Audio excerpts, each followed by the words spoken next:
नमस्कार दर्शकों, news today के इस बुलेटिन में आपका स्वागत है, जहां हम चर्चा और विश्लेषण करते हैं आज की महत्वपूर्ण खबरों का।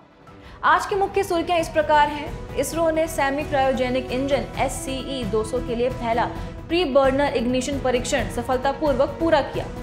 आर्टिफिशियल इंटेलिजेंस यानी AI के जरिए दुष्प्रचार के मामले बढ़ रहे हैं। औषध विभाग के अनुसार भारत अब मेडिकल कंज्यूमेबल्स एवं डिस्पोजेबल्स आइटम्स का निवल निर्यातक बन गया है। एक हालिया अध्ययन में अर्बन हीट आइलैंड UHI के प्रभावों और प्रदूषकों के बीच परस्पर संबंध का विश्लेषण किया गया। विश्व बैंक ने recipe for a liveable planet achieving net zero emissions in the agrifood system शीर्षक से रिपोर्ट जारी की। अंतर्राष्ट्रीय प्रवासन संगठन IOM ने विश्व प्रवासन रिपोर्ट 2024 जारी की। चलिए बुलेटिन की शुरुआत करते हैं और रुख करते हैं आज की पहली मुख्य खबर की ओर। इसरो ने सेमी क्रायोजेनिक इंजन यानी SCE 200 के लिए पहला प्री बर्नर इग्निशन परीक्षण सफलतापूर्वक पूरा किया। आपको बता दें कि लिक्विड रॉकेट इंजन प्रणालियों के विकास में इग्निशन प्रक्रिया एक महत्वपूर्ण भाग होता है। सेमी क्रायोजेनिक इंजन की हालिया इग्निशन प्रक्रिया स्टार्ट फ्यूल एम्प्यूल का उपयोग करके पूरी की गई है। स्टार्ट फ्यूल एम्प्यूल ट्राइइथील एल्यूमिनाई और ट्राइइथील बोरोन का उपयोग करता है, जिनका विकास विक्रम साराभाई स्पेस सेंटर यानी VSSC ने किया है। चलिए सबसे पहले सेमी क्रायोजेनिक इंजन के बारे में जानते हैं। सेमी क्रायोजेनिक इंजन में ऑक्सीडाइजर के रूप में लिक्विड ऑक्सीजन और ईंधन के रूप में रिफाइंड केरोसिन का उपयोग किया जाता है। इसरो एक शक्तिशाली सेमी क्रायोजेनिक इंजन विकसित कर रहा है। यह 2000 किलो न्यूटन का थ्रस्ट उत्पन्न करता है। इस सेमी क्रायोजेनिक इंजन का उद्देश्य लॉन्च व्हीकल मार्क 3 यानी LVM-3 और भविष्य के प्रक्षेपण यानों की पेलोड क्षमता को बढ़ाना है। बेंगलुरु स्थित liquid propulsion system centre semi cryogenic engine के विकास के लिए इसरो का प्रमुख केंद्र है। ये इंजन पारंपरिक क्रायोजेनिक इंजनों की तुलना में अधिक लाभ प्रदान करते हैं। क्रायोजेनिक इंजन में ऑक्सीडाइजर के रूप में लिक्विड ऑक्सीजन और ईंधन के रूप में लिक्विड हाइड्रोजन का उपयोग किया जाता है। इन दोनों को बहुत कम तापमान पर बनाए रखने की आवश्यकता होती है। यह इंजन आमतौर पर रॉकेट का अंतिम चरण होता है। चलिए सेमी क्रायोजेनिक इंजन से प्राप्त होने वाले लाभ के बारे में भी जान लेते हैं। पहला है भंडारण और हैंडलिंग करने में आसानी। दरअसल रिफाइंड केरोसिन हल्का होता है, इसके लिए कम आयतन की आवश्यकता होती है। साथ ही इसे सामान्य तापमान पर भी भंडारित किया जा सकता है। दूसरा है अधिक थ्रस्ट उत्पन्न करना। सेमी क्रायोजेनिक इंजन अधिक शक्तिशाली होते हैं, इस कारण ये भारी वजन वाले उपग्रहों को अधिक ऊंची कक्षाओं में स्थापित कर सकते हैं। अन्य लाभों की बात करें तो क्रायोजेनिक इंजन की तुलना में ये अधिक पर्यावरण अनुकूल एवं किफायती भी होते हैं। चलिए बढ़ते हैं हमारी अगली मुख्य खबर की ओर। आर्टिफिशियल इंटेलिजेंस यानी AI के जरिए दुष्प्रचार के मामले बढ़ रहे हैं। कुछ रिपोर्ट्स के मुताबिक दुनिया भर में हाल के राष्ट्रीय चुनावों में प्रचार के लिए AI की मदद से बनाए गए फेक ऑडियो और वीडियो क्लिप का कथित तौर पर उपयोग किया गया है। जानबूझकर भ्रामक या पक्षपातपूर्ण जानकारी का प्रचार करना दुष्प्रचार या डिसइंफॉर्मेशन कहलाता है।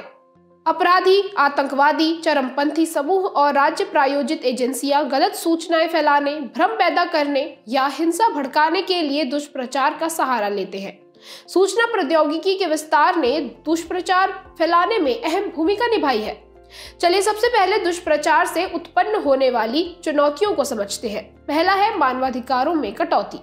दरअसल दुष्प्रचार वैचारिक स्वतंत्रता और बिना किसी बाहरी दबाव के अपनी राय रखने के अधिकार को कम करता है।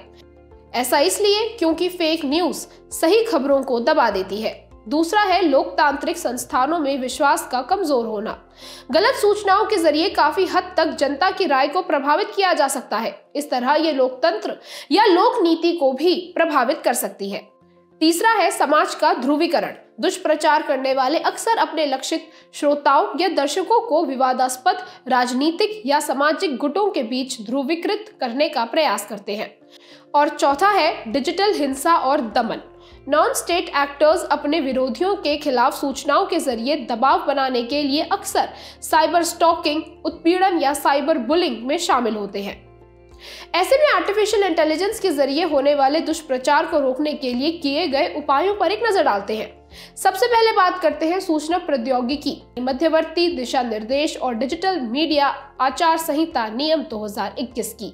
इसके अनुसार सोशल मीडिया प्लेटफॉर्म्स के लिए ऐसे कंटेंट को हटाना आवश्यक है जो फैक्ट चेक में भ्रामक पाया गया है। दूसरा है सूचना प्रौद्योगिकी IT अधिनियम 2008। इस अधिनियम का उपयोग इलेक्ट्रॉनिक संचार के माध्यम से फेक न्यूज फैलाने वालों को दंडित करने के लिए किया जा सकता है। और तीसरा उपाय है भारतीय न्याय द्वितीय संहिता 2023। इसमें इलेक्ट्रॉनिक माध्यमों सहित अन्य माध्यमों से फेक न्यूज के प्रसार के विरुद्ध प्रावधान किए गए हैं।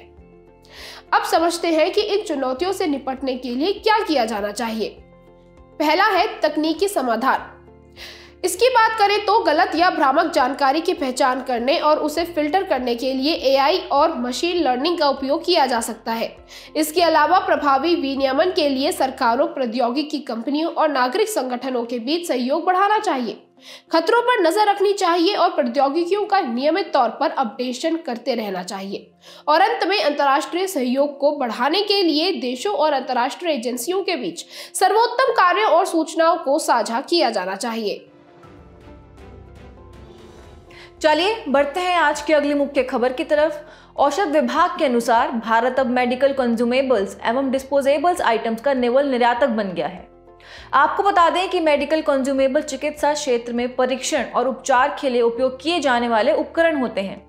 औषध विभाग के अनुसार वित्त वर्ष 2022-23 में मेडिकल कंज्यूमेबल्स एवं डिस्पोजेबल्स आइटम्स का निर्यात $1.6 अरब, इसके आयात $1.1 अरब की तुलना में अधिक रहा है। वैसे मेडटेक सेक्टर में समग्र आयात में वृद्धि दर्ज की गई है। यह आयात मुख्य रूप से संयुक्त राज्य अमेरिका, चीन और जर्मनी जैसे देशों से किया गया है। चलिए सबसे पहले मेडटेक क्षेत्र के बारे में जानकारी प्राप्त करते हैं। मेडटेक यानी मेडिकल टेक्नोलॉजी स्वास्थ्य देखभाल प्रणालियों का एक सेगमेंट है। इसमें मुख्य रूप से निदान, रोकथाम व उपचार के लिए कई तरह के चिकित्सा उत्पाद और उपकरण की डिजाइन और विनिर्माण शामिल हैं। इसकी प्रमुख श्रेणियां हैं डिस्पोजेबल व कंज्यूमेबल, इलेक्ट्रॉनिक्स एवं इक्विपमेंट्स तथा सर्जिकल इंस्ट्रूमेंट्स और इम्प्लांट्स। खबर में आगे बढ़ते हैं और भारत के मेडटेक क्षेत्र की वर्तमान स्थिति के बारे में जानते हैं। भारत के मेडटेक क्षेत्र में सालाना 28% की वृद्धि दर्ज किए जाने का अनुमान है। इसके 2030 तक $50 बिलियन अमेरिकी डॉलर तक पहुंचने की संभावना है। एशिया में भारत चिकित्सा उपकरणों के लिए चौथा सबसे बड़ा बाजार है और विश्व स्तर पर शीर्ष 20 देशों में शामिल है। भारत में मेडटेक क्षेत्र से जुड़ी चुनौतियों की बात करें तो भारतीय कंपनियां मुख्य रूप से सिरिंज, सुई, कैथेटर और ब्लड कलेक्शन ट्यूब जैसे कम कीमत वाले उत्पादों का विनिर्माण करती हैं। भारत में चिकित्सा उपकरणों के विनिर्माण से जुड़ी 65% कंपनियां मुख्य रूप से घरेलू स्तर पर कारोबार करती हैं और इनका व्यवसाय कंज्यूमेबल सेगमेंट्स में है।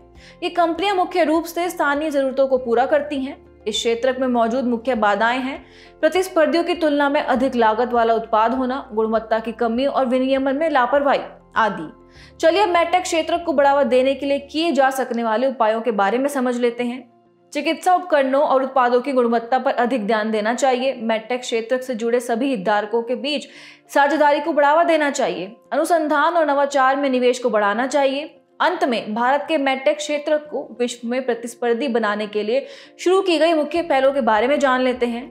चिकित्सा उपकरणों के घरेलू विनिर्माण को बढ़ावा देने के लिए उत्पादन से संबंध प्रोत्साहन यानी PLI योजना शुरू की गई है। अलग अलग राज्यों में 4 मेडिकल डिवाइस पार्क्स की स्थापना को मंजूरी दी गई है। चिकित्सा उपकरण क्षेत्र में स्वचालित मार्ग से 100% प्रत्यक्ष विदेशी निवेश को मंजूरी दी गई है। 2023 में पहली राष्ट्रीय चिकित्सा उपकरण नीति जारी की गई थी। फार्मा मेडटेक क्षेत्र में अनुसंधान एवं विकास तथा नवाचार पर राष्ट्रीय नीति का मसौदा तैयार किया गया है। आइए अब रुक करते हैं आज की अगली मुख्य खबर की ओर। एक हालिया अध्ययन में अर्बन हीट आइलैंड के प्रभावों और प्रदूषकों के बीच परस्पर संबंध का विश्लेषण किया गया। यह अध्ययन नेशनल इंस्टीट्यूट ऑफ टेक्नोलॉजी यानी NIT त्रिची ने किया है। इस अध्ययन के अनुसार ग्रामीण क्षेत्रों की तुलना में शहरी क्षेत्रों में प्रदूषकों की मात्रा काफी अधिक है। अध्ययन के मुताबिक अर्बन हीट आइलैंड की परिघटना को एरोसोल, कार्बन मोनोऑक्साइड और ओजोन ने सीधे तौर पर प्रभावित किया है। हैदराबाद शहर के जिन क्षेत्रों में उच्च तापमान दर्ज किया गया उनमें carbon monoxide, nitrogen dioxide, ozone, formaldehyde, aerosol और सल्फर डाइऑक्साइड जैसे प्रदूषकों की उच्च मात्रा पाई गई है। खबर की बेहतर समझ के लिए सबसे पहले अर्बन हीट आइलैंड यानी शहरी ऊष्मा द्वीप के बारे में जानकारी प्राप्त करते हैं। यह परिघटना तब घटित होती है जब किसी शहर में उसके आसपास के ग्रामीण इलाकों की तुलना में उच्च तापमान दर्ज किया जाता है। अर्बन हीट आइलैंड प्रभाव किसी जगह के तापमान को 5 डिग्री सेल्सियस से 10 डिग्री सेल्सियस तक बढ़ा सकता है। इस प्रकार यह हीट वेव्स या लू को और बढ़ा सकता है। ऐसे में अर्बन हीट आइलैंड के लिए कई कारण उत्तरदायी हैं, जैसे कि शहरी क्षेत्रों में प्राकृतिक भू क्षेत्रों में कमी आना। दरअसल शहरी क्षेत्रों में कंक्रीट युक्त सख्त और शुष्क सतहें अधिक मौजूद होती हैं, जैसे कि छतें, फुटपाथ, सड़कें, इमारतें, पार्किंग स्थल आदि। इसके अलावा अगला कारण है शहरी बनावट। शहरों में बिल्कुल आसपास इमारतों के होने से सतहें और अन्य संरचनाएं ऊष्मा को ट्रैप कर लेती हैं। इस वजह से ऊष्मा वहां से आसानी से मुक्त नहीं हो पाती है और गर्मी बढ़ जाती है। और तीसरा कारण है मानव जनित गतिविधियों से अधिक ऊष्मा उत्पन्न होना। इस ऊष्मा के स्रोत है वाहन, एयर कंडीशनिंग यूनिट्स, औद्योगिक केंद्र आदि। चलिए अब अर्बन हीट आइलैंड के प्रभाव को समझते हैं। इनमें पहला है अधिक ऊर्जा की खपत। घरों और कार्यालयों को ठंडा रखने के लिए एयर कंडीशनिंग की बढ़ती मांग से ऊर्जा की खपत बढ़ जाती है। और दूसरा है स्वास्थ्य पर प्रभाव। दरअसल अधिक तापमान बढ़ने पर श्वसन संबंधी बीमारियां, लू लगना, शरीर में पानी कम हो जाना, थकान जैसी स्वास्थ्य समस्याओं का खतरा बढ़ जाता है। इससे निपटने के लिए कुछ उपाय किए जा सकते हैं, जैसे कि उच्च एल्बिडो वाली और सतह को ठंडे रखने वाली सामग्रियों का उपयोग अर्बन हीट आइलैंड के प्रभाव को कम कर सकता है। एल्बिडो प्रकाश का वो अंश है जो किसी सतह से परावर्तित होता है। इसके अलावा शहरी हरियाली, हरित छतें, हरित सतहें सुनिश्चित करके भी इसके प्रभाव को कम किया जा सकता है। इसी के साथ बढ़ते हैं आज के अगली मुख्य खबर की तरफ। विश्व बैंक ने recipe for a liveable planet achieving net zero emissions in the agrifood system शीर्षक से रिपोर्ट जारी की। इस रिपोर्ट में जलवायु परिवर्तन में कृषि खाद्य प्रणाली के योगदान को कम करने के लिए पहला व्यापक वैश्विक रोड मैप प्रदान किया गया है। कृषि खाद्य प्रणाली में खेत से डाइनिंग टेबल तक खाद्य पदार्थों की पूरी प्रक्रिया को शामिल किया जाता है। इसमें खेतों में फसल उत्पादन, कटाई, प्रसंस्करण, पैकेजिंग, पकाना, उपभोग और अपशिष्ट निपटान तक की सभी गतिविधियां शामिल होती हैं। इसमें वानिकी, पशुपालन, फीड स्टॉक का उपयोग जैसे गैर खाद्य उत्पाद भी शामिल हैं। चलिए खबर की बेहतर समझ के लिए रिपोर्ट के मुख्य बिंदुओं पर एक नजर डालते हैं। सबसे पहला है उत्सर्जन। कृषि खाद्य क्षेत्र 1/3 वैश्विक ग्रीन हाउस गैस उत्सर्जन के लिए जिम्मेदार हैं। शीर्ष उत्सर्जक देशों की बात करें तो कृषि खाद्य क्षेत्र से होने वाले 3/4 ग्रीन हाउस गैस उत्सर्जन के लिए विकासशील देश जिम्मेदार हैं। इस मामले में चीन, ब्राजील और भारत 3 सबसे बड़े उत्सर्जक देश हैं। भारत में एग्री फूड सिस्टम से संबंधित 60% उत्सर्जन फार्म गेट यानी खेतों से होता है। इसमें भी जुगाली करने वाले मवेशियों में आंत्र किण्वन यानी एंट्रिक फर्मेंटेशन उत्सर्जन के लिए सबसे अधिक जिम्मेदार है।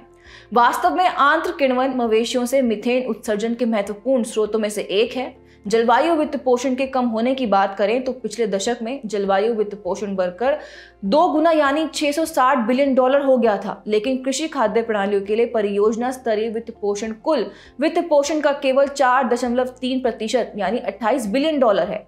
2030 तक कृषि खाद्य क्षेत्र से उत्सर्जन को आधा करने और 2050 तक नेट जीरो उत्सर्जन का लक्ष्य प्राप्त करने के लिए प्रतिवर्ष $260 बिलियन का निवेश आवश्यक है। उत्सर्जन में कमी की सबसे अधिक क्षमता की बात करें तो कृषि क्षेत्र में कार्बन पृथक्करण यानी कार्बन सिक्वेस्ट्रेशन के द्वारा उत्सर्जन में कमी की अपार क्षमता मौजूद है। इसके लिए कुछ अहम उपाय करने होंगे, जैसे कि पशु चारा और पशु स्वास्थ्य में सुधार के द्वारा आंत्र किण्वन प्रक्रिया से मीथेन उत्सर्जन को कम करना होगा। सिंथेटिक उर्वरक के उपयोग की दक्षता बढ़ानी होगी और चावल की खेती में जल के दक्षतापूर्वक उपयोग को बढ़ाना होगा, क्योंकि चावल के खेत मीथेन उत्सर्जन के प्रमुख स्रोत हैं। इसी के साथ अब कृषि खाद्य प्रणाली में आमूलचूल बदलाव के लिए की गई कुछ सिफारिशें भी जान लेते हैं। पहला है निवेश यानी इन्वेस्टमेंट्स। परिणाम आधारित जलवायु वित्त, क्लाइमेट बॉन्ड और वित्त पोषण के अन्य साधनों का लाभ उठाया जाना चाहिए। इसके अलावा अधिक से अधिक निवेश प्राप्त करने के लिए कॉरपोरेट जवाबदेही को भी बढ़ाया जाना चाहिए। दूसरा है प्रोत्साहन यानी इंसेंटिव्स। हानिकारक सब्सिडी के उपयोग को बंद कर सब्सिडी वाले धन को कृषि खाद्य प्रणाली से उत्सर्जन कम करने वाली टेक्नोलॉजी में इस्तेमाल किया जाना चाहिए। तीसरा है सूचना यानी इंफॉर्मेशन। डिजिटल प्रौद्योगिकियों को अपनाकर एग्री फूड वैल्यू चेन से संबंधित जानकारी को तेजी से किसानों तक पहुंचाया जाना चाहिए। इससे किसान पर्यावरणीय रूप से संधारणीय उपकरणों को अपनाने के लिए प्रोत्साहित होंगे। नवाचार यानी इनोवेशन की बात करें तो नवाचारी मिटिगेशन टेक्नोलॉजी जैसे chemical methane inhibitors, red seaweed से फीड एडिटिव, इंडोर खेती के तरीके, प्रिसीजन मशीनरी आदि के उपयोग को बढ़ाया जाना चाहिए। इसके अलावा हरित क्षेत्र या ग्रीन ज्यूरिसडिक्शंस बनाए जाने चाहिए ताकि जलवायु कार्रवाई के लिए आसपास के सभी राज्य मिलकर काम कर सकें। और आखिर में समावेशन यानी इंक्लूजन बढ़ाने पर भी जोर दिया जाना चाहिए। इसके लिए समाज के कमजोर समूह और लघु किसानों के लिए नौकरियां, बेहतर स्वास्थ्य, आजीविका एवं खाद्य सुरक्षा सुनिश्चित करते हुए उत्सर्जन में कमी लाने का प्रयास किया जाना चाहिए। चलिए इसी के साथ बढ़ते हैं हमारी आज की आखिरी मुख्य खबर की ओर। अंतर्राष्ट्रीय प्रवासन संगठन IOM ने विश्व प्रवासन रिपोर्ट 2024 जारी की। सबसे पहले रिपोर्ट में बताई गई वैश्विक स्थिति पर एक नजर डालते हैं। विश्व भर में विस्थापन के लिए मुख्य उत्तरदायी कारण है संघर्ष और जलवायु परिवर्तन। वर्तमान में कुल अंतर्राष्ट्रीय प्रवासियों की संख्या लगभग 281 मिलियन है। इनमें 117 मिलियन विस्थापित हैं, जो अब तक का उच्चतर रिकॉर्ड है। खबर में आगे बढ़ने से पहले अंतर्राष्ट्रीय प्रवासन संगठन के बारे में जानकारी प्राप्त करते हैं। इस संगठन को 1951 में स्थापित किया गया था। यह संयुक्त राष्ट्र प्रणाली में शामिल है। इसका मुख्यालय स्विट्जरलैंड के जिनेवा में है। इस संगठन के कुल 175 सदस्य देश हैं। इसका उद्देश्य विस्थापन से जुड़ी समस्याओं का समाधान निकालना और नियमित प्रवासन के लिए मार्ग को आसान बनाना है। इस संगठन की मुख्य पहलें हैं ग्लोबल कॉम्पैक्ट फॉर माइग्रेशन आदि। चलिए अब खबर में आगे बढ़ते हैं और रिपोर्ट में भारत की स्थिति पर एक नजर डालते हैं। भारत में राजस्थान, उत्तर प्रदेश और मध्य प्रदेश जैसे राज्यों में आंतरिक प्रवासन में जलवायु स्थितियों की प्रमुख भूमिका रही है। विश्व में सबसे अधिक अंतर्राष्ट्रीय प्रवासी आबादी भारतीयों की है। यह संख्या लगभग 18 मिलियन है। भारतीय प्रवासी मुख्य रूप से संयुक्त अरब अमीरात, संयुक्त राज्य अमेरिका और सऊदी अरब में रहते हैं। साल 2022 में भारत को विश्व में सर्वाधिक 111 अरब अमेरिकी डॉलर से अधिक का विप्रेषण यानी रेमिटेंस प्राप्त हुआ था। भारत पहला देश है जिसने 100 अरब अमेरिकी डॉलर की विप्रेषण प्राप्ति के आंकड़े को पार किया है। खबर के आखिर में प्रवासियों द्वारा सामना की जाने वाली समस्याओं पर भी एक नजर डालते हैं। अल्प विकसित देशों के व्यक्तियों हेतु प्रवासन के साधन और मार्ग कम उपलब्ध है। इस वजह से अधिक लोग गैर कानूनी प्रवासन मार्ग अपनाने के लिए मजबूर हो रहे हैं। इतना ही नहीं, प्रवासियों को नए देश में नस्लवाद, नफरत या द्वेष, अपराधीकरण, लैंगिक हिंसा और कई अन्य मानवाधिकारों के उल्लंघन का सामना भी करना पड़ता है। चलिए बढ़ते हैं हमारे अगले खास सेगमेंट सुर्खियों में रहे व्यक्तित्व की तरफ। हमारे आज के व्यक्तित्व है तिलेश्वरी कोच। तिलेश्वरी कोच के पिता का नाम भबकांत बरुआ था। इनका जन्म निचबोर गांव ग्राम में हुआ था। ये गांव असम के ढेकियाजुली का उपनगरीय इलाका है। इनके अमूल्य योगदान की बात करें तो भारत छोड़ो आंदोलन के दौरान 20 सितंबर 1942 को अन्य स्वतंत्रता सेनानियों के साथ ढेकियाजुली में एक पुलिस स्टेशन पर तिरंगा फहराने का प्रयास करते समय उन्हें अंग्रेजों ने गोली मार दी थी। इस घटना को कभी कभी ढेकियाजुली की शहादत कहा जाता है। झंडा फहराने के लिए स्वतंत्रता सेनानियों के जुलूस को मृत्यु वाहिनी यानी आत्मघाती दस्ता के रूप में जाना जाता है। इस वाहिनी का नेतृत्व मोहनबोर नाथ ने किया था। ढेकियाजुली शहर में उनके सम्मान में 20 सितंबर को शहादत दिवस आयोजित किया जाता है। हम तिलेश्वरी कोच जी से साहस, न्याय, वीरता आदि जैसे जीवन मूल्य सीख सकते हैं। चलिए बुलेटिन के आखिर में बढ़ते हैं आज की संक्षिप्त सुर्खियों की तरफ। संयुक्त राष्ट्र ने कहा है कि सूडान के दारफुर में भूखमरी का संकट पैदा हो गया है। इस कारण से दारफुर में लोग अपनी भूख मिटाने के लिए घास और मूंगफली के छिलके खा रहे हैं। अप्रैल 2023 से सूडान में सूडानी सेना एवं रैपिड सपोर्ट फोर्सेस के बीच शुरू हुई झड़पों के साथ वहां गृह युद्ध शुरू हो गया है।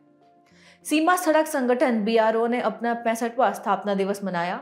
भारतीय रिजर्व बैंक ने डेरिवेटिव्स में विदेशी निवेश को सुविधाजनक बनाने के लिए फेमा मानदंडों को आसान बना दिया है। डेरिवेटिव एक वित्तीय लिखत यानी इंस्ट्रूमेंट है। यह अंतर्निहित परिसंपत्तियों जैसे कमोडिटी, मुद्रा, स्टॉक या बॉन्ड से अपना मूल्य या कीमत प्राप्त करता है।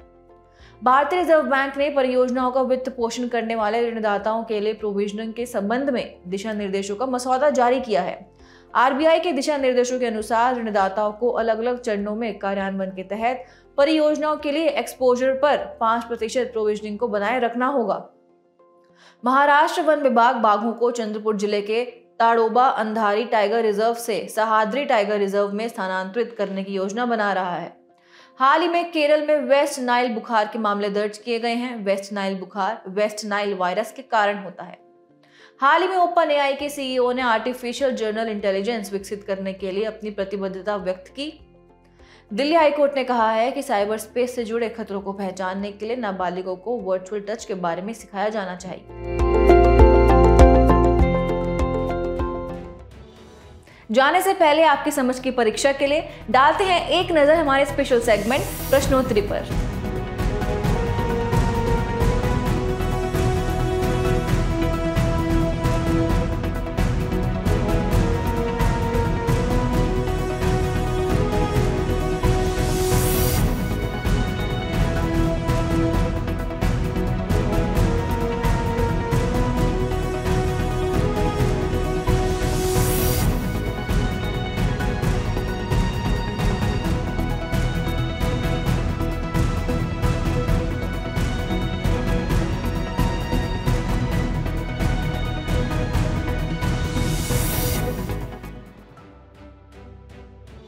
हमसे जुड़ने के लिए आपका धन्यवाद। उम्मीद है न्यूज़ टुडे का यह बुलेटिन आपको पसंद आया होगा।